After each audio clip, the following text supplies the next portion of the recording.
అందరికీ నూతన సంవత్సర శుభాకాంక్షలు ప్రభువైన యేసుక్రీస్తు నామములో తెలియజేస్తున్నాను.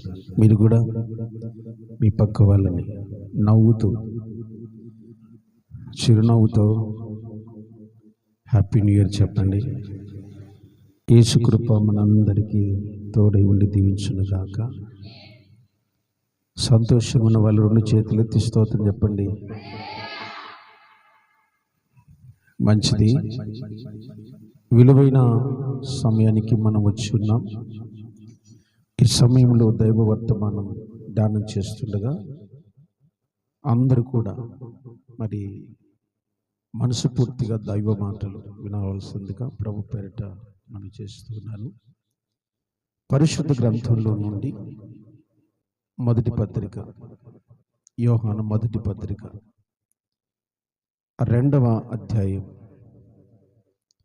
యోహాను మొదటి పత్రిక 2వ అధ్యాయము 17వ వచనం. లోకమును దాని ఆశయు గతించిపోచున్నది గాని దేవుని చిత్తం జరిగించువాడు నిరంతరము నిలుచును. అందరం కలిపి చదువుకుందామండి. దేవుని చిత్తము జరిగించువాడు నిరంతరము, మరొకసారి, దేవుని చిత్తము జరిగించువాడు నిరంతరము నిలుచును. చదవబడిన ఈ దైవ వర్తమానంలో మనం జాగ్రత్తగా పరిశీలన చేస్తే 2025వ సంవత్సరం ప్రతి క్రైస్తవుడు కూడా ఒక మంచి తీర్మానముతో, ఒక మంచి ఆలోచనతో 2025 సంవత్సరాన్ని ప్రారంభించాడు.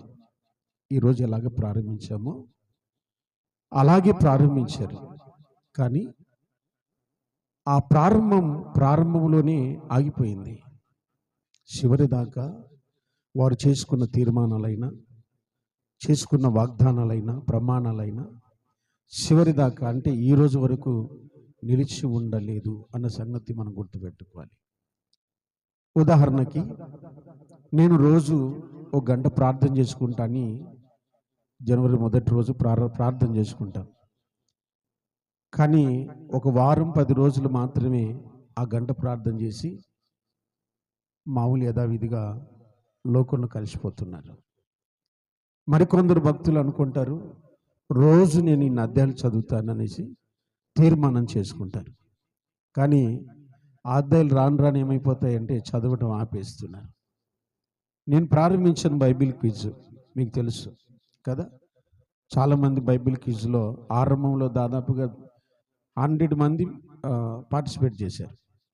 ఇప్పుడు ఎంతకు పడిపోయిందంటే 60కి పడిపోయింది. అంటే 40 మంది ఏమైపోయారు, చేసుకున్న తీర్మానాల్లో ఆగిపోయారు. మొదట బాగా ఆసక్తిగా రాస్తూ ఏమైపోయారు, మధ్యలో వాళ్ళకి ఎర్ర సముద్రం అడ్డొచ్చిందో, యోర్దన్ నది అడ్డొచ్చిందో, మురికి కాలువలు అడ్డొచ్చాయో మనకు తెలియదు. వారి బండి మధ్యలో ఆగిపోయింది. సరే, ఎందుకు అలా జరుగుతూ ఉంది? అనుకున్నవి ఎందుకు మనం చేయలేకపోతున్నాం? అలా చేయలేకపోవటానికి కారణం ఏంటి? కారణాలు అయితే ఖచ్చితంగా ఉంటాయి. కారణం లేకుండా ఏ పని కూడా అయిపోదు. నువ్వు అనుకున్నది జరగకుండా నిలిచిపోతుంది. ఎలాగో ఉండాలనుకుంటావు, అలాగో ఉండలేక ఆగిపోతున్నావు. కారణం ఏంటో మనం తెలుసుకుంటే పరిశుద్ధ గ్రంథంలో దేవుని వాక్యం చెబుతుంది. నిరంతరము నిలిచి ఉండేటట్లున దేవుని వాక్యం మనతో మాట్లాడుతుంది. మనము చేసే పని నిరంతరము జరిగిస్తూ ఉండాలి అంటే మొదట మనం చేయాల్సిన పని దేవుని చిత్తము తెలుసుకోవాలి. ఆమేన్. చాలామంది అంటారు, ఉద్యోగం రాలేదనుకోండి, అంత దేవుని దయలేమ్మా, ఉద్యోగం రాలేదు. ఉద్యోగం రాకపోతే దేవుని దయనా? ఏమండి, ఏమ్మా పాస్ కాలేదంటే ఎంత దేవుని దయ, మన చేతిలో ఏముంది అంటారు కదా. ఫెయిల్ అయితే దేవుని దయనా? దేవుని చిత్తం ఏంటో, దేవుని దయ ఏంటో మనం తెలుసుకోవాలా. ప్రతిదానికి దేవుని దయను మనం యాడ్ చేయకూడదు. మనము కోల్పోయి మనం నష్టపోయిన దానికి దేవుడు బాధ్యుడు కాడు, గుర్తుపెట్టుకోండి. అది దేవుని చిత్తం కాదు. దేవుని చిత్తం ఏంటి అంటే పరిశుద్ధ గ్రంథంలో తెస్సలోనికీయులకు రాసిన మొదటి పత్రిక 4వ అధ్యాయము 3వ వచనాన్ని చూద్దాం. అపోస్తలుడైన పౌలు తెస్సలోనికీయులకు రాసిన మొదటి పత్రిక 4:3 వచనం. మీరు పరిశుద్ధులగుటయే అనగా మీరు జారత్వమునకు దూరముగా ఉండుటయే దేవునికి స్తోత్రం కలుగునుగాక. దేవుని చిత్తం ఏంటి? నిరంతరము దేవుని యొక్క కృపలో నువ్వు చేసే ప్రతి పనిలో దేవుని కృప నీకు తోడుగా ఉండాలంటే నువ్వు ముందు పవిత్రుడుగా ఉండటం నేర్చుకోవాలి. పవిత్రత నోటి మాటలో, చూపులో, నడతలో, ప్రవర్తనలో, వినికిడిలో మనము పవిత్రులమై ఉండాలి. కొంతమంది భక్తి పనులు అనుకుంటారు, క్రమం తప్పకుండా నేను ఆరాధనకు వస్తున్నాను కాబట్టి నేను పవిత్రుడను, క్రమం తప్పకుండా బైబిల్ చదువుతున్నా కాబట్టి నేను పవిత్రుడను, క్రమం తప్పకుండా కానుకలేస్తున్నా కాబట్టి నేను పవిత్రుడను. కానుకలేసినా, మందిరానికి నడిచినా, బైబిల్ చదివినా, పరిచర్య చేసినా పవిత్రులు అని మనం అనుకోకూడదు. పవిత్రత అంటే మన మాటలో, క్రియల్లో, ప్రవర్తనలో, ఆలోచనలో, ప్రతి విషయంలో పరిశుద్ధత కలిగి బ్రతకాలి. జారత్వమునకు దూరముగా ఉండండి అన్నాడు. జారత్వం అంటే పాప సంబంధమైన క్రియలు, లోక సంబంధమైన క్రియలు. అంటే వాయు వరుస మర్చిపోయి జారత్వం చేస్తారు చూడండి, వాటికి మీరు దూరంగా ఉండాలంటున్నాడు. Praise the lord. దేవునికి స్తోత్రం కలుగును గాక. పరిశుద్ధత కలిగి ఉండాలి. ఒక భక్తుడు అనుకున్నాడు, నేను దర్శనాలు చూస్తున్నాను, నేను కలలు కంటున్నాను, నేను ప్రభు యొక్క దేవుని సన్నిధిలో దేవునితో మాట్లాడుతున్నాను అని ఓ కలగన్నాడు, ఓ దర్శనంగా అన్నాడు. యెషయా గ్రంథం 6వ అధ్యాయము 5వ వచనం మనం చదివితే ఆయన పరిస్థితి ఏంటో మనం గమనిస్తాం. 4 నుంచి చదివితే ఇంకా మేలు. వారి కంఠస్వరం వలన గడప క్రముల పునాదులు కదులుచున్నవి, మందిరము ధూపం చేత నిండగా నేను అయ్యో నేను అపవిత్రమైన పెదవులు గలవాడను, అపవిత్రమైన పెదవులు కలిగిన జనముల మధ్య నివసించువాడను. చూడండి, ఈయన మహాభక్తుడు. యేసుక్రీస్తు పుట్టుక గురించి రాసినవాడు, యేసుక్రీస్తు మరణం గురించి రాసినవాడు, యేసుక్రీస్తు జీవన విధానాన్ని గురించి రాసినవాడు, ప్రవక్తలలో అందరికంటే చాలా గొప్ప భక్తుడు. ఈయనేమంటున్నాడు? అయ్యో నేను అపవిత్రమైన పెదవులు గలవాడు. ఇంత గొప్ప భక్తుడే అపవిత్రుడనని చెప్పేసి దేవుని సన్నిధిలో ఒప్పేసుకుంటున్నాడు. అందుకే దేవుని వాక్యము, దేవుని చిత్తం ఏంటో మనం తెలుసుకోవాలంటే మనము పరిశుద్ధంగా ఉండాలి. ఆమేన్. మన మాటలు పరిశుద్ధంగా ఉండాలి. ఇక్కడ మాత్రం హల్లెలూయా, ఇక్కడ మాత్రం ఆమేన్, ఇక్కడ మాత్రం స్తోత్రం. బయటికి వెళితే మన స్తోత్రాలు ఏమైతాయి? మీకు తేలాలి. మీ పిల్లలు మీరు తిట్టే తిట్లు, మీ భర్తలు మీరు అనే మాటలు, మీ భార్యలు మీరు అనే మాటలు, మీ ఇరుగు పొరుగు అని మీరు అనే మాటలు కదా. మందిరంలో మాత్రం హల్లెలూయా స్తోత్రం ఎంత బాగా మాట్లాడతామో. అందుకే బైబిల్ చెప్తుంది, దేవుని చిత్తము నెరవేర్చుట ఎవరైతే చేస్తారో వారు చేసే పనులన్నీ కూడా నిరంతరం నిలిచిపోతాయి. ఆమేన్. మరొక మాట చూడండి, 5వ వచనం. అయ్యో అమ్మా, తెస్సలోనికి రాసిన మొదటి పత్రిక 4వ అధ్యాయం 5వ వచనం.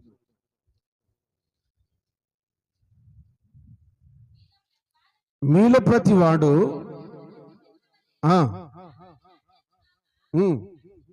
బాగా వినాలండి, పరిశుద్ధత యందును ఘనత యందును తన ఘటమును కాపాడుకొనుటయే దేవుని స్తోత్రం. పరిశుద్ధతను తర్వాత ఏంటి? ఘనతను. ఆ 2 విషయాల్లో మీ ఘటమును అంటే మీ జీవితాన్ని, మీ దేహాన్ని, మీ ఆలోచనను కాపాడుకొనుటయే దేవుని చిత్తం. మనం కాపాడుకుంటున్నామా? సంఘంలో పరిచయం చేస్తాం, సంఘంలో అందరి ద్వారా మేలు పొందుతాం, మెప్పు పొందుతూ ఉంటాం. మెప్పు పొందినప్పుడు కొంతమంది అమ్మ సంఘంలో బాగా పాటలు పాడతారమ్మా, సంఘంలో బాగా పరిచయం చేస్తారమ్మా, సాకునికి బాగా సపోర్ట్ ఉంటారు మా కుటుంబం అంటేనే అండి బాగా పొంగిపోతూ ఉంటాం మనం కదా. పొగడ్తలకు పొంగములు ఎవరైనా ఉంటారా? అమ్మ తిరువాత బల పెట్టినవు తల్లి అంటే మీకు ఎంత సంతోషమో, తిరువాతకే పప్పు బల చేసినావు అంటే ఎంత సంతోషమో మీకు చెప్పేంత వరకు నా బాగుందన్నా, బాగా చేసినావంట, రుచికరంగా ఉందా. దేవుని స్తోత్రం. పొగడ్తలకు మనం పొంగిపోతూ ఉంటాం.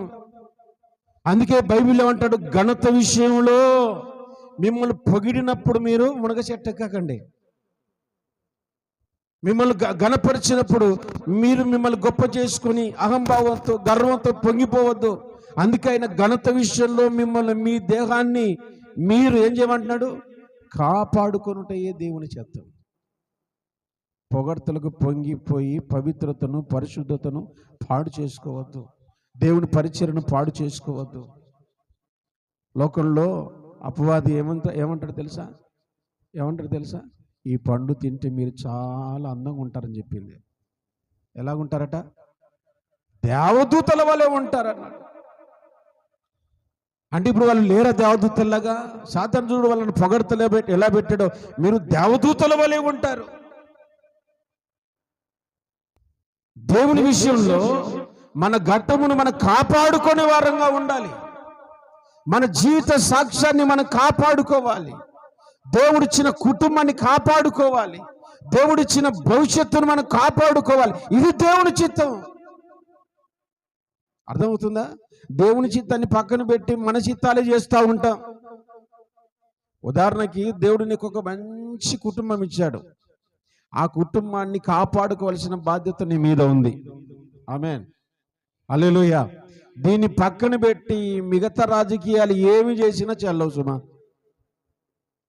నువ్వెన్ని ప్రయత్నాలు చేసినా నీ కుటుంబం క్షేమాభివృద్ధి పొందదు. ఆ విషయంలో నీకు దేవుడు ఇచ్చిన దానిని కాపాడుకొనుటే. దావీదు మహారాజు తన కుమారుడికి ఒక మాట చెప్తాడు.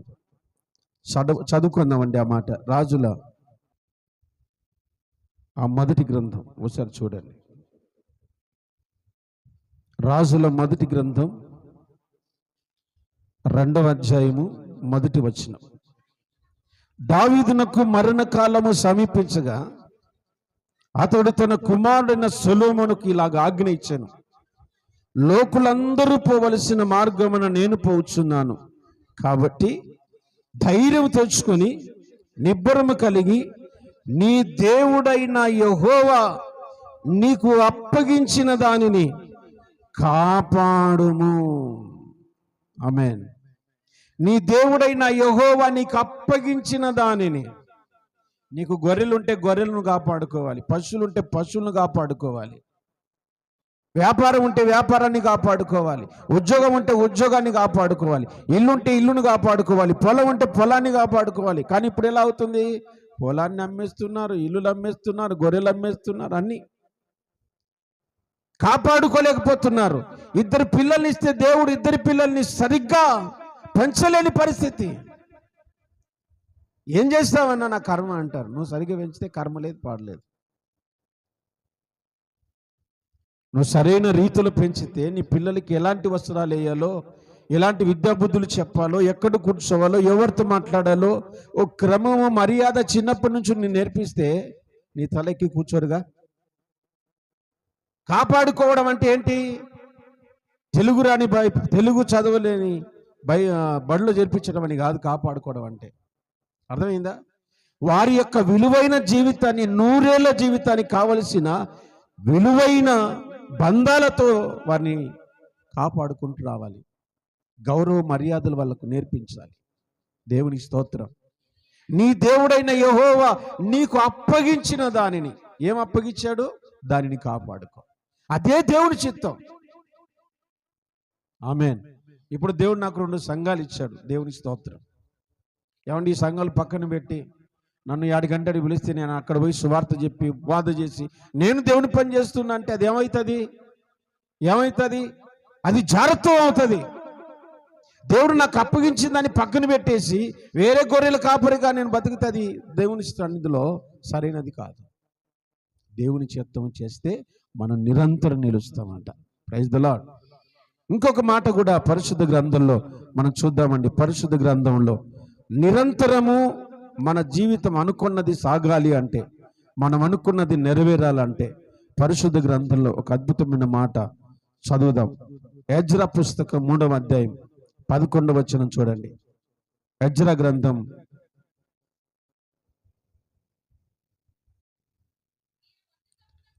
3వ అధ్యాయం 11వ వచనం. ఓకే, కూడి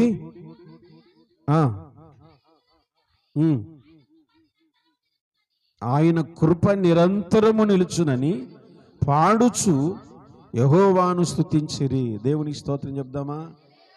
ప్రియులారా, గమనించాలి, మనము చేసే పని నిరంతరము నిలిచి ఉండాలి, చివరి దాకా నిలిచి ఉండాలి. మనము మన పిల్లలు వాటిని అనుభవించాలి అంటే దేవుని కృపను పొందుకునే వారంగా ఉండాలి. దేవుని కృప పొందుకున్న వారు, ఇందాక నేను చదువుతుంటే ఆయన కృప నిరంతరం ఉండును గాక, ఆయన కృప నిరంతరం ఉండును గాక అని చెప్పారు కదా. ఆ కృప మాత్రమే నిరంతరం నిలిచిపోతుంది. ఆమేన్. ఆయన కృపను పొందుకున్నావా, నువ్వు చేసే ప్రతి పని కూడా చివరి దాకా. ఒక్క ఉదాహరణ చెప్తాను మీకు. ఇప్పుడు గుంట్రేసన్న గారు ఉన్నారా, చనిపోయారా? గట్టి చెప్పాలి. ఎవరు చెప్పారు? మీకెవరు చెప్పారు? యేసయ్యా నా హృదయ స్పందన నీవే గదా, విశ్వమంత నీ నామము గణనీయము. ఈ పాట పాడితే ఎవరు గుర్తుకొస్తారు? ఆయన బతికే ఉన్నాడు. ఆయన చనిపోయి ఉండొచ్చు, నిరంతరము భూమి నిలిచి ఉండే వరకు ఆయన రాసిన పాటలు, పాడిన పాటలు భూమి మీద నిలిచే ఉంటాయి. ఆయన కృపను ఎవరైతే పొందుకుంటారో ఆ కృప ద్వారా మనము చేసే ప్రతి పని నిలిచిపోతుంది. నువ్వు చేసిన ప్రతి సంపద, సంపాదించిన సంపద నిలిచిపోతుంది. ఎవరి వరకు, ఎప్పటి వరకు అంటే తరతరాలు నిలిచిపోతుంది. నిరంతరం అని బైబిల్ చెబుతుంది. కృప పొందుకున్నవాడు నిరంతరం నిలుస్తాడు. ఉదాహరణకి ఇప్పుడు మీరు వినే ఉంటారు, నోవాహు ఓడ సూచనలు ఉన్నాయి అనేసి. విన్నారు కదా అండి, మీరు న్యూస్లో విన్నారు కదా, యూట్యూబ్లో కొట్టితే మనకు వస్తుంది. నోవాహు ఓడ ఆకారం ఇంకా కనబడదు. కొన్ని వేల వందల సంవత్సరాల క్రిందట రెడీ అయిపోయిన తయారు చేసినటువంటి ఓడ ఇప్పటికి కూడా ఆనవాళ్ళు కనపడుతుందంటే అర్థం ఏంటో తెలుసా? ఆయన కృప పొందుకున్నాడు. నోవాహు దేవుని ఎడల కృప పొందినవాడాయను. ఆమేన్. ఆదికాండం 6వ అధ్యాయము 8వ వచనం. ఆదికాండం 6వ అధ్యాయము 8వ వచనం చూడండి పరిశుద్ధ గ్రంథంలో. అయితే నోవాహు దేవుని దృష్టికి కృప పొందినవాడాయను, అందుకే ఆయన చేసే ప్రతి పని కూడా నిరంతరం నిలిచిపోయింది. ఈరోజు మనకు పక్షులు, పశువులు, గొర్రెలు, గొడ్లు ఇవన్నీ కనబడుతున్నాయి కదా. ఇవన్నీ ఆయన కాపాడినట్టువే. ఇతరు నిలిచిపోయేలాగా దేవుడు నోవాహు జీవితంలో కార్యం చేశాడు. నీవు నేను చేసే ప్రతి పని కూడా నిరంతరం నిలిచి ఉండాలి, జ్ఞాపకాలలో మిలిచిపోవాలి. స్తోత్రం. అలాగా ఉండాలి అంటే మనం దేవుని కృపను ఏం చేయాలి? పొందుకోవాలి. కొరింథీయులకు రాసిన పత్రిక 2వ పత్రిక 8వ అధ్యాయం. పౌలు గారు కొరింథీయులకు రాసిన పత్రిక 8వ అధ్యాయం మొదటి మాట. 8వ అధ్యాయం మొదటి మాట. సహోదరులారా, మాసిదోనియా సంఘమునకు అనుగ్రహించబడిన దేవుని కృపను గురించి మీకు తెలియజేయుచున్నాను. దేవునికి స్తోత్రం చెబుదాం. మాసిదోనియా సంఘానికి ఏం అప్పగించబడింది? ఏం అనుగ్రహించబడింది? దేవుని కృప అనుగ్రహించబడింది. ఈరోజు దేవుని కృప పొందుకోవాలని ఎన్నో అన్నదాన సత్రాలు కట్టిస్తున్నారు. దేవుని కృప పొందుకోవాలని అన్ని విధాల పుణ్యకార్యాలు చేస్తున్నారు. పేదలకు సహాయం చేస్తున్నారు. అలా చేయడం తప్పని కాదు. కానీ దేవుని కృప పొందుకోవాలంటే కొన్ని అర్హతలు ఉండాలి. పేతురు రాసిన మొదటి పత్రికలో అర్హత రాస్తాడు. అక్కడ 5వ అధ్యాయము 5వ వచనం. పేతురు రాసిన మొదటి పత్రిక 5వ అధ్యాయం. ఉమ్, ఉమ్, ఉమ్, ఉమ్. ఏ మనసు? ఎదుటి వారి లేడలు ఏ మనసు? కృప పొందుకోవాలంటే అందరికీ దొరకదు. అర్థమైందా? దీన మనస్సు కలిగి ఉండాలి. చదువుమా. దేవుడు అహంకారులను ఎదిరించి దీనులకు కృప అనుగ్రహించును. ఎవరికి అనుగ్రహించబడుతుంది? దీనులకు. దీనులంటే వంగి వంగి దండలు పెట్టేటోళ్ళకి కాదు. దీనులంటే పాత బట్టలు వేసుకుని తిరిగేటోళ్ళని కాదు. మనస్సు, దీన మనస్సు ఉండాలి, తగ్గింపు మనస్సు ఉండాలి. అహంకార స్వభావం కనబడితే దేవుని కృప నీ యొద్ద నుండి తీసివేయబడుతుంది. ఒక రాజు అహంకార స్వభావము కలిగి బ్రతికినందుకు దేవుని కృప అతనికి దూరం అయిపోయింది. ఆయన పేరు సౌలు. ఆ కృపను దావీదు పొందుకున్నాడు. దావీదునకు నేను శాశ్వత కృపనిచ్చాను అన్నాడు. దేవుని స్తోత్రం. దేవుని కృప పొందుకోవాలంటే మనకి ఏ మనసు ఉండాలి చెప్పండి? దీన మనసు, చాలా తగ్గింపు మనసు. ఎంత తగ్గించుకుంటే దేవుడు మనల్ని అంతగా హెచ్చిస్తాడు. అదే కృప. ఆ కృప పొందుకున్న వారు అన్ని చోట్ల స్థిరపరచబడతారు. ఆమేన్. నిరంతరం నిలిచిపోతారు. ఆగిపోయే ప్రసక్తి లేదు. ఈరోజు 2001వ సంవత్సరం నేను బాప్తిసం తీసుకున్నా. నేను బాప్తిసం తీసుకున్నది డైరెక్ట్గా సేవకునైనా, విశ్వాసిగా నేను ఒక్కరోజు కూడా మందిలో కూర్చోలేదు. అది దేవుడు నాకు ఇచ్చిన భాగ్యం అనుకుంటున్నాను. 2001 సంవత్సరంలో భయంకరమైన ఆ జీవితం నుండి ప్రభు నన్ను విడిపించాడు. కుటుంబానికి నెమ్మది లేని ఆ రోజుల్లో, దరిద్రమైన జీవితాన్ని జీవిస్తున్న రోజుల్లో, త్రాగుబోతుగా అందరికీ చులకనైన జీవితాన్ని జీవిస్తున్న రోజుల్లో 2001 జనవరి 30వ తేదీ నేను బాప్తిసం తీసుకున్నా. 2026 ఎన్ని సంవత్సరాలు అయింది చెప్పండి? ఎన్ని సంవత్సరాలు? 25 సంవత్సరాలు. ఎన్నోసార్లు ఆగిపోవాలనుకున్నా. వద్దు ఈ సేవ, ఈ అవమానాలు, ఈ నిందలు, ఈ కష్టాలు. ఒక్కొక్కసారి ఛార్జీకి కూడా లేంటాయి. ఈ సేవ అవసరం అంట. చేతి నిండా పని ఉంది, ఇలాగ బొమ్మలు రాసుకుంటా, ఆ బోర్డు రాసుకుంటా కూర్చున్నా, వేలు సంపాదిస్తాం. ఏందబ్బా ఈ సేవ అనిపించింది. చాలాసార్లు ఆగిపోదాం అనిపించింది. కానీ ఆయన కృప నన్ను ఏం చేసింది తెలుసా? ముందుకు నడిపించుకుంటూ వచ్చింది. 25 సంవత్సరాలు నా సేవ పరిచర్య. దేవుని స్తోత్రం కలుగును గాక. హల్లెలూయా. 25 ఏళ్ళు. ఎన్నిసార్లు నేను ఆగిపోవాలని వద్దనుకొని, అవమానాలున్నాయి, నిందలున్నాయి, సూటిపోటి మాటలున్నాయి. కొందరు అన్నం పెడతారు, కొన్ని పెట్టరు. కొందరు మంచినీళ్ళు ఇస్తారు, కొందరు వందనాలు కూడా పెట్టరు. అంటే పెడితే వద్దామని కాదు, కనీసం మర్యాద కూడా లేని ఈ జీవితం అవసరమా అనిపిస్తుంది ఒక్కోసారి. ఎంత పరిచర్య చేసినా మాటలు, నిందలు పడుతూ ఉంటే వద్దు అనిపించి ఆగిపోవాలనుకున్నా. కానీ దేవుని కృప నన్ను ఏం చేసింది తెలుసా? ఆగిపోకుండా సాగిస్తూ ఉంది. దేవుని స్తోత్రం. హల్లెలూయా. అందుకే మనం కృప పొందుకుంటే ఆగిపోం, సాగిపోతూనే ఉంటాం. ఎన్ని ఆటంకాలు వచ్చినా, అభ్యంతరాలు వచ్చినా, కొంతమంది ఏం చేస్తారో తెలుసా? జీవితాన్ని ముందుకు కొనసాగించలేక అర్ధాంతరంగా ఆత్మహత్య చేసుకుని వెళ్ళిపోతారు. ఎందుకు? అనుకున్నది సాధించలేదు. అమ్మ నాన్న కష్టపడ్డారు, శ్రమ పడ్డారు, వేలు ఖర్చు పెట్టారు. అయ్యో నేను ఉద్యోగం సంపాదించకపోతే అవమానం అవుతుంది, తల ఎత్తుకోలేనని చేసి యవన బిడ్డలు ఎంతమంది చనిపోతున్నారు. ఒకసారి మీకు చెప్పాను, ఒక యవనస్తురాలు ఉత్తరం రాసి బీటెక్ సెకండ్ ఇయర్ చదువుతా ఉంది. మా నాన్న ఎంతో కష్టపడి నన్ను సెకండ్ ఇయర్ వరకు చదివించాడు. చాలా పేదరికంలో మేము బ్రతుకుతున్నాం. నేను లేకపోతే మా నాన్న మమ్మీ బాగా ఉంటారు కదా, నా వల్లే కదా ఈ సమస్య అంతా కూడా అనేసి బీటెక్ సెకండ్ ఇయర్లో ఒక ఉత్తరం రాసి చనిపోయింది. ఆ ఉత్తరం నేను చదివాను, నాకు ఎవరు పోస్ట్ చేశారు. ఎంత బాధకరం చూడండి. అనుకున్నది సాధించలేక ఆగిపోతున్న వాళ్ళు ఎంతోమంది.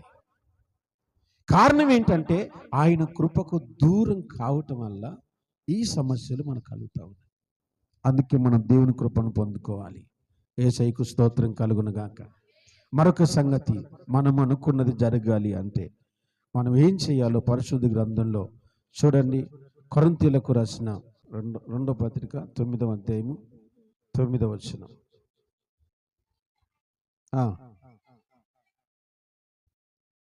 అతని నీతి నిరంతరము నిలుచును. అతని నీతి నిరంతరము నిలుచును. ఎవరైతే నీతిమంతులుగా ఉంటారో వారు నిరంతరము నిలిచిపోతారు. నీతిమంతులంటే ఎవరైతే దేవుని మాటకు విధేయత చూపిస్తారో వారు నీతిమంతులు. ఒకని విధేయత వలన అనేకులు నీతిమంతులు అయ్యారంట. స్తోత్రం. ఆయన విధేయత చూపడం వల్ల మనం అందరూ నీతిమంతుల గుంపులో చేర్చబడ్డాం. దావీదు భక్తుడు అంటాడు, నీతిమంతుడు విడవబడుట కానీ వారి పిల్లలు భిక్షమెత్తుట కానీ నేను చూడలేదు. కీర్తనల గ్రంథం 37:25 వచనం. కీర్తనల గ్రంథం 37వ కీర్తన 25వ వచనం. నేను చిన్నవాడనై ఒంటిని, ఇప్పుడు ముసలివాడనై ఉన్నాను. అయినను నీతిమంతుడు విడవబడుట గాని వారి సంతానము భిక్షమెత్తుట గాని. చూసారా, ఒక దావీదు నీతిమంతుడుగా జీవించినప్పుడు వారి సంతానము కూడా చూసారా ఎంత నిలిచిపోయిందో ఆశీర్వాదం. ఆమేన్, ఆమేన్, హల్లెలూయా. నువ్వు చేసే సత్ప్రవర్తన, సత్క్రియలు నీ పిల్లల పిల్లల పిల్లల పిల్లల తరములు అనుభవిస్తారట. నువ్వు నీతిమంతుడు అయితే నీ పిల్లలకు కూడా అదేమవుతుందో తెలుసా? సంప్రాప్తమవుతుంది. దావీదు సంతానం, దావీదు నీతిమంతుడైతే ఆయన పిల్లలు కూడా ఏమయ్యారు చెప్పండి? ఆ నీతిమత్వాన్ని అనుభవించుకుంటూ వచ్చారు. వారి పిల్లలు భిక్షమెత్తుట కూడా నేను చూడలేదంటాడు. నీతిమంతులు విడవబడరు. ఆమేన్. అయితే నీతిమంతునికి అనేక ఆపదలు ఉంటాయి. ఆ ఆపదలు వచ్చినప్పుడు నీతిమత్వం నుంచి తొలగిపోయే అవకాశాలు ఉంటాయి. ఎందుకంటే మనం ఇంత భక్తి చేశాం కదా, అయ్యో రోగాలు తగ్గలేదే, బాధలు పోలేదే, సమస్యలు పోలేదే, దరిద్రం పోలేదే, ఇలాగ మాట్లాడుకుంటుంటే ఇలాగ మనసులో భావం వస్తేస్తుంటుంది. ఓసారి ఆసాపు అనుకున్నాడంట, అయ్యా నేను ఇంత భక్తి చేస్తున్నాను. భక్తిహీనులైన వాళ్ళు మేడ మీద మేడలు, మేడ మీద మేడ, మేడ మీద మేడ కడుతున్నారు, కార్లు కొంటున్నారు, స్థలాలు కొంటున్నారు, పొలాలు కొంటున్నారు. నేను భక్తి చేస్తున్నాను, నా పిల్లలకి సైకిల్ కొనియలేకపోతున్నాను అనుకుంటారా? అనుకోరా?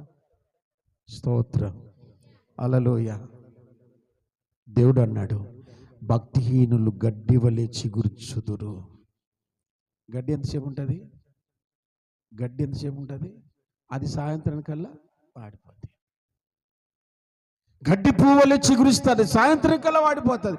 ఎప్పుడు పడిపోతారో ఎక్కిన ఆ మిద్దె నుంచి ఏదో ఒక రోజు పడతారు. భక్తిహీనుల విషయమై ఆసాపు ఆలోచించినప్పుడు ఆ కీర్తన 78 కీర్తన మొత్తం రాస్తాడు ఆయన. యేసయ్యకు స్తోత్రం, హల్లెలూయా. ఓ పాస్టర్ గారు అనుకున్నారంట, అయ్యా నా కాళ్ళకు చెప్పులు లేవయ్యా, చెప్పులు కొనుక్కుంటా, సాయం చేయి ప్రభా, ఎవరినైనా ప్రేరేపించు ప్రభా, చెప్పుల కోసం ప్రార్థన చేసుకుంటున్నట. 6 నెలలు అయింది, సంవత్సరం అయింది, 2 ఏళ్ళు అయింది, చెప్పులు కొనుక్కోలేకపోతున్నాడట. తీసేవారా నాయన, ఏం భక్తిరా, ఇంత భక్తి చేస్తున్నా, ప్రార్థన చేస్తున్నా, చెప్పులు కూడా కొనుక్కోలేకపోతున్నాను, ఏం జీవితం నాది అనుకుంటున్నాడట. ఒకరోజు దేవుడు ఆయనతో మాట్లాడుతూ ప్రేరేపిస్తున్నాడంట, నువ్వు బస్టాండ్కి వెళ్ళు అన్నట్టుగా. ఆయన ఆటోకి బస్టాండ్కి వెళ్ళిపోయాడు. వెళ్ళిపోయిన తర్వాత ఒక కుంటి భిక్షగాడు, 2 కాళ్ళు లేని భిక్షగాడు బండి దొబ్బుకుంటూ ఆయన దగ్గరికి వచ్చి నిలబడ్డ. అయ్యా సాయం చేయండి అయ్యా అని చేతులు దాచాడంట. దేవుడు అంటాడంట, నీకు చెప్పులే లేవు, అతనికి కాళ్ళు లేవు. నువ్వు ధన్యుడువా, ఆయన ధన్యుడా? చెప్పులు లేనందుకే నువ్వు సనుగుతున్నావే, కాళ్ళు లేనివాడు వాడే సనగాలి. మీరు గమనించండి, ఈరోజు నీకు ఇల్లు ఉంది, పొలం ఉంది, పిల్లలు ఉన్నారు, మంచి కుటుంబం ఉంది. ఒక్కసారి మెంటల్ హాస్పిటల్కి వెళ్ళి చూసిరండి, ఓసారి సెంట్రల్ జైలుకి వెళ్ళి చూసిరండి. పిల్లలకు దూరం అయిపోయి, కుటుంబానికి దూరం అయి, తల్లిదండ్రులకు దూరం అయిపోయి మనకి ఇంత మంచి జీవితాన్ని ఇచ్చాడు దేవుడు. స్తోత్రం, హల్లెలూయా. కృతజ్ఞులమై ఉండాలి. నీతిగా బ్రతకాలి. ఆపదలు వస్తాయి, అవసరతలు ఉంటాయి. వాటి విషయమై మన నీతి నుంచి తప్పించక్కర్లేదు, అడ్డదారితో కలిసినక్కర్లేదు. ఎందుకంటే మన పిల్లల జీవితం మన మీదనే ఆధారపడి ఉంది. ఆమేన్. మనం ఎంత నీతిగా బ్రతికితే మన పిల్లలకు అంత క్షేమం కలుగుతూ ఉంది. ఇక్కడ నుంచే ఆశీర్వాదాలు, మన నుంచే మన పిల్లలకి ఆశీర్వాదాలు. అబ్రహాం ఆశీర్వాదాలు ఎవరికి వచ్చాయి చెప్పండి? అబ్రహాం ఆశీర్వాదాలు ఎవరికి వచ్చాయి? ఎప్పుడో అబ్రహాము, ఇప్పుడు మనకు ఆ ఆశీర్వాదాలు వచ్చాయి. స్తోత్రం, మన మీదకి వచ్చాయి. అదిగో ఆ ధనవంతుడు చనిపోయి అబ్రహాం ఆ పాతాళంలో ఉన్నాడు. లాజరు కూడా చనిపోయి ఎక్కడ ఉన్నాడు? దరిద్రుడైన లాజరు ఎక్కడ? గట్టి చెప్పాలి. అబ్రహాము రొమ్మున. పేద లాజరు, దరిద్రుడైన లాజరు. దరిద్రుడు అని ఉంటుంది అక్కడ, దరిద్రపు లాజరు. ప్రభువును నమ్ముకున్నాడు కానీ దరిద్రత వల్ల, ప్రభువును నమ్ముకున్నాడు కానీ రోగం వల్ల, ప్రభువును నమ్ముకున్నాడు కానీ కుటుంబం లేదు, జీవితం సరిగ్గా లేదు, కానీ నీతి మాత్రం తప్పలేదు. ఆమేన్.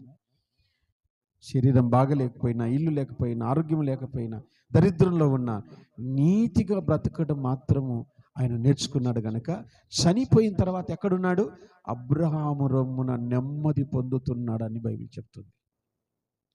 ఈ ధనవంతుడు కావలసినంత ఇష్టానుసారంగా తిన్నాడు, సుఖించాడు, ఆనందంగా ఉన్నాడు. ఆ ధనవంతుడు ఆయన కూడా ఒకరోజు చనిపోయాడు. ఎక్కడున్నాడంటే ఆయన పాతాళములో యాతన పడుతున్నాడని చెప్పింది.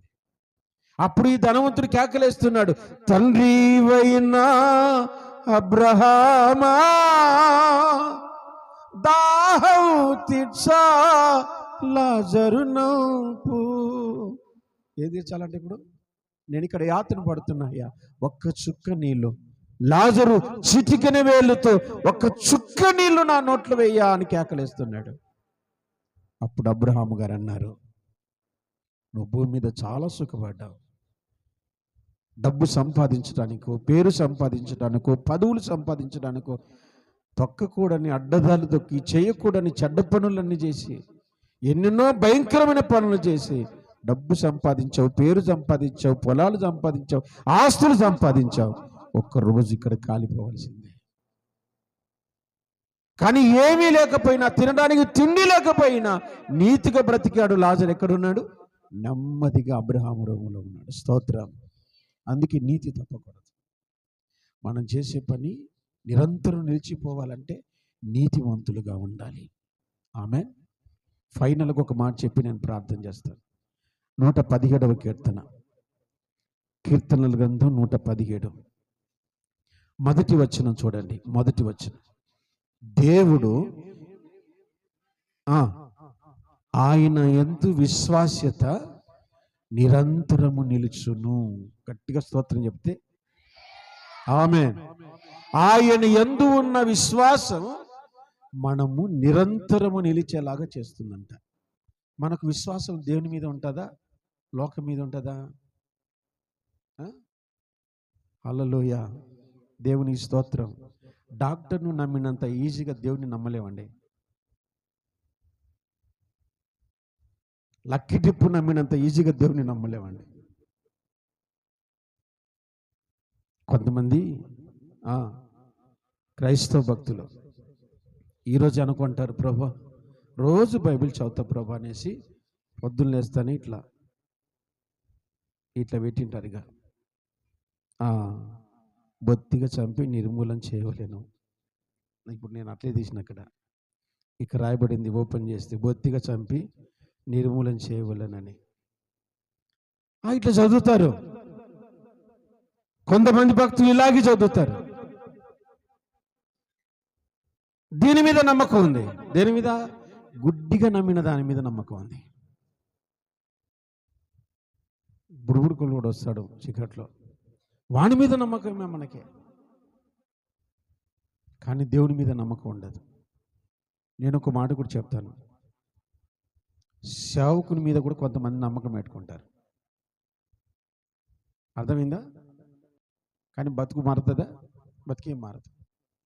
ఆ పూటకు మాత్రం భలే చెప్పినాడు అన్న వాక్యం. మారినావా? బాగా చెప్పాడు, మారేవా? కుటుంబం మార్చుకున్నావా? బ్రతుకు మార్చుకున్నావా? మాట మారిందా? ప్రవర్తన మారిందా? అంత దూరం వెళ్ళిపోతావే, బ్రతుకు మారాలి కదా. అన్ని సంఘాలు దాటుకుంటూ వెళ్ళిపోతున్నావు, మంచిదే. ఆయన మీద నమ్మకం ఉంచుకోవటం వల్ల నీ బ్రతుకు మారట్లా. మనం నమ్మాల్సింది దేవుని. స్తోత్రం. రాజు చెప్పాడు ఆ మాట. 146వ కీర్తన మొదటి 2 వచనాలు చదువుదాం. 146వ కీర్తన మొదటి వచనం. యెహోవాను స్తుతించుడి నా ప్రాణమా, యెహోవాను స్తుతింపుము, నా జీవిత కాలం అంతయు స్తుతించదను. బాగా వినాలి. నేను బ్రతుకు దినములన్నీ రాజుల చేతనైనను నరుల చేతనైనను రక్షణ కలగదు. వారి మీద నమ్మకం పెట్టుకోకండి. సుధాకర్ అన్న మనకు పరలోకం ఇయ్యడు, అగస్టిన్ బదరు మనకు పరలోకం ఇయ్యడు, ఇంకో పాస్టర్ మనకు పరలోకం ఇవ్వడు. పరలోకం ఇచ్చేది ఎవరు? దేవుడు. ఆయన మీద మనకు నమ్మకం ఉండాలి. వాక్యం మీద మనకు నమ్మకం ఉండాలి. ఎవరైతే వాక్యాన్ని నమ్ముతారో వారు నిరంతరం నిలిచి ఉంటారు. మనుషుల మీద నమ్మకం పెట్టుకుంటారు. నాకేమి మా అమ్మ ఉన్నంతకాలం, నాకేమి మా డాడీ ఉన్నంతకాలం, నాకేమి పొలం ఉన్నంతకాలం, నాకేమి మా అక్క చెల్లెలు ఉన్నంతకాలం. ఎంతకాలం ఉంటారు? ఎంతకాలం ఉంటారు? ఏదో ఒక రోజు ఆకులు రాలింటట్టుగా రాలిపోతే అప్పుడు అర్థం అవుతుంది మీకు. మనుషుల మీద ఆధారపడితే నీవు నిరంతరం నిలిచి ఉండలేవు. దేవుని మీద ఆధారపడి బ్రతకాలి. ఆమేన్. దేవుని స్తోత్రం. ఒక మాట చెప్పి నేను ప్రార్థన చేస్తాను. ఒక యవనస్తుడు ప్రభు నమ్ముకున్నాడు, బాగా చదువుకున్నాడు, ఉద్యోగాల కోసం తిరుగుతూ ఉన్నాడు ఫైల్ పట్టుకొని. ఒకరోజు ఇంటర్వ్యూకి వెళ్తూ, ప్రభా పలానా చోటికి నేను ఉద్యోగానికి వెళ్తున్నాను, నాకు ఉద్యోగం దయచేయి ప్రభా, కొంచెం ఇబ్బందిగా ఉంది. బాగా చదువుకున్నాను కదా ప్రభా, సహాయం చేయండి, చదువుకు తగిన ఉద్యోగం దయచేయి. ప్రార్థన చేసుకొని వెళ్ళిపోయాడట. వెళ్ళిపోయిన తర్వాత ఇంటర్వ్యూకి వెళితే, బాగా చదువుకున్నాం బ్రదర్, కానీ మా దగ్గర నీ చదువుకు తగిన ఉద్యోగం అయితే లేదు, దయచేసి వెళ్ళిపోండి అన్నాడట. బయటకు వచ్చి మళ్ళీ ప్రార్థన చేసుకుంటాడట. ప్రభా ఉద్యోగం లేదన్నారు ప్రభా, సహాయం చేయండి. ప్రభు ప్రేరేపిస్తున్నాడంట, నీకు ఇక్కడే ఉద్యోగం ఉంది అన్నాడంట. మళ్ళీ లోపలికి వెళ్ళి ఫైల్, సార్ ఉద్యోగం కావాలి సార్. అయ్యో నువ్వు బాగా చదువుకున్నావు, నువ్వు చదువు, మా దగ్గర ఉద్యోగం లేవు సార్ బ్రదర్, దయచేసి వెళ్ళిపోండి అంటే, ఈయన బయటకు వచ్చి మళ్ళీ ప్రార్థన చేసుకుంటాడంట. ఆయన పొమ్మంటున్నాడు, నువ్వు ఉండు అంటున్నావు. ఇక్కడ ఉద్యోగం ఆయన లేదంటున్నాడు, నువ్వు ఇక్కడే ఉంది అంటున్నావు. ప్రభా నాకు అర్థం కావట్లేదు, నాకు ఎక్కడుందో ఉద్యోగం అర్థం కాలేదు. సరే అని చెప్పేసి దేవుడి దగ్గర ప్రార్థన చేసుకుంటే, దేవుడు అన్నాడట, మళ్ళీ పోయి అడుగుపో అన్నాడు. మళ్ళీ పోయి, సార్ నాకు ఉద్యోగం కావాలి సార్. ఎట్లా చెప్పాలి బ్రదర్ నీకు, నా దగ్గర ఉద్యోగాలు సీట్లు లేవు నాయనా. సరే నువ్వు అంతగా అడుగుతున్నావు కాబట్టి ఒక చిన్న ఉద్యోగం ఉంది, నువ్వు అనుకున్నది ఎంత అయితే లేదు, పర్లేదు సార్, ఏదైనా సరే దేవుని మీద నమ్మకంతో ఏదైనా సరే నేను చేస్తా సార్ అన్నాడట. ఏం పని లేదు నాన్న, నా కారు తుడవడానికి నువ్వు ఉండాలి అంతే, ఇంకా నేను ఇంతకంటే ఏం చెప్పలేను. ఏం తుడవాలి నువ్వు? నా కారు తుడవాలి, రోజు నా కారు తుడవడే నీ పని. డ్రైవర్ కూడా కాదు నువ్వు, అంతే. నా కారు వచ్చి నిలబడితే దాన్ని శుభ్రం చేయాలి, ఇదే నీ డ్యూటీ. ఎంతో చిన్న శాలరీ. సరే అని చెప్పేసి దేవుడు చెప్పాడు కదండి, ఆయన మీద నమ్మకంతో చేరలా, లేకపోతే ఆ జీతం కోసం చేరలా. దేవుడు ఇక్కడ ఉద్యోగం ఉంది అన్న ఆయన మీద నమ్మకంతో అక్కడ చేరాడు. 20 సంవత్సరాలు కారు తుడుస్తూనే ఉన్నాడంట. ఎన్ని సంవత్సరాలు? 20 ఏండ్లు దేవుని మీద నమ్మకంతో 20 ఏండ్లు అదే పని చేస్తున్నాడట. ఈ మేనేజర్, ఈ ఆఫీసరు, ఆఫీస్కి హెడ్ అయిన ఆయన అంటాడట, 20 సంవత్సరాల నా దగ్గర నువ్వు పని చేస్తున్నావు, వేరే చోటికి వెళ్ళురా నాయన అంటే అటవీల్లో, ఇంకా నా దగ్గర ఉద్యోగాలు అంటే లేవని చెప్పి నువ్వు అని చెప్పేసి బలవంతం చేసిన ఆయన మాత్రం దేవుని మీద నమ్మకంతో ఆడనే ఉండిపోతాడు. ఒకరోజు ఆ పెద్ద ఏంటంటాడట, మన ఇద్దరం అమెరికాకి వెళదాం, అక్కడ నా కంపెనీలు ఉన్నాయి, అక్కడ కూడా నువ్వు నా కారు తుడవాలి, వీసా రెడీ చేసుకున్నాడట. సరే సార్ అని చెప్పేసి వీసా రెడీ చేసుకున్నాడు. అమెరికాకి వెళ్ళిపోయిన తర్వాత అక్కడ ఆ బ్రదర్ను సీట్లో కూర్చోబెట్టి, నువ్వు కూర్చో, ఇక్కడ నీతో మాట్లాడాలి. అసలు ఏం చూసి నన్ను చేర్చుకో, నా దగ్గర పని చేస్తున్నావు, ఎందుకు ఇలాగా అంటే ఆయన చెప్పాడు, సార్ నేను యేసు ప్రభుని నమ్ముకున్నాను, నీ దగ్గర ఉద్యోగం ఉందని దేవుడు నాకు చెప్పాడు, అది చిన్నదా పెద్దదా నాకు అనవసరం, నా దేవుని మీద నమ్మకంతో నీ దగ్గర చేరాను సార్. ఆ మాట చెప్పిన తర్వాత నేను కూడా నీతో ఒక మాట చెప్పాలనుకుంటా. చెప్పండి సార్. నాకు ఒక్కగానొక కూతురు, నీలాంటి నమ్మకస్తుడు దొరకటం నాకు కుదరదు, ఎదగటం. ఇంత మంచి వ్యక్తివి, పైగా దేవుని నమ్ముకున్నావు, నా కూతురు నిన్ను పెళ్లి చేసుకుంటే నాకు అంతకంటే సంతోషం ఏం లేదు. దేవుని స్తోత్రం. మీరు నమ్మాలి, ఆయన కూతుర్ని వివాహం చేశాడు. 20,000 జీతానికి ఆయన జాయిన్ అయితే ఇప్పుడు కొన్ని కోట్ల ఆస్తికి ఆయన అధిపతి. బిలీవర్స్ చర్చి, బిలీవర్ మినిస్ట్రీ అని భారతదేశం అంతటా ఉంటుంది. ఇప్పుడు ఆ 20,000కు జాయిన్ అయిన వ్యక్తి ప్రతి సేవకునికి 10,000 రూపాయలు జీతం ఇచ్చి చర్చిలు కట్టించి సేవ చేయిస్తున్నాడు. ఆమె ఎవరి మీద నమ్మకంతో ఉన్నాడు? అది దేవుని మీద నమ్మకంతో. చిన్న ఉద్యోగమైన కారు దుడిస్తే చీప్ అయిపోతామని ఆలోచించలేదు. దేవుడు చెప్పాడు, నమ్మకంతో అక్కడ పనిచేశాడు. ఇప్పుడు కోట్లకు అధిపతి కూర్చున్నాడు. ఆమె ఆయన ద్వారా ఎంతో మంది సేవకులు పోషించబడుతున్నారు. ఎన్నో సంఘాలు క్షేమాభివృద్ధి పొందుతున్నాయి. ప్రతి నెల క్రమం తప్పకుండా అకౌంట్ 10,000 రూపాయలు వేస్తారు. కొన్ని వందల వేల సంఘాలు ఉన్నాయి. అందరికీ బిలీవర్స్ మినిస్ట్రీ. కోయలకుంటలో కూడా ఒక ఆయన ఉన్నాడు, యోహాన్ గారు అని. సంఘాలు 2 సంఘాలు కట్టుకున్నాడు పాస్టర్ గారు. ఎందుకు ఈ మాట చెప్తున్నానంటే, మన విశ్వాసం ఎవరి మీద ఉండాలి? దేవుని మీద ఉండాలి. మనుషుల మీద ఉంటే మనము నిరంతరం నిలిచి ఉండలేము. మనం చేసే పనులు ఆగిపోతాయి. దేవుని మీద నమ్మకంతో పనిచేస్తే దేవుడు మన ఆలోచనలు ముందుకు నడిపించుకుంటూ వెళ్తాడు. ఆమేన్. ఈ నూతన సంవత్సరములో మనం చేసే ప్రతి పని కరెక్ట్గా నిలిచి ఉండాలి, సాగిపోవాలి అంటే మనం మొదట దేవుని చిత్తం ఏంటో తెలుసుకోవాలి. రెండవది దేవుని కృప పొందుకోవాలి, నీతిమంతులుగా బ్రతకాలి. ఫైనల్గా ఏంటి? ఆయన మీద ఆధారపడాలి, విశ్వాసం ఉంచాలి. అటు కృప పరిశుద్ధాత్మ దేవుడు మనకు అనుగ్రహించును గాక. తల్లు వంచండి, ప్రార్థన చేసుకుందాం.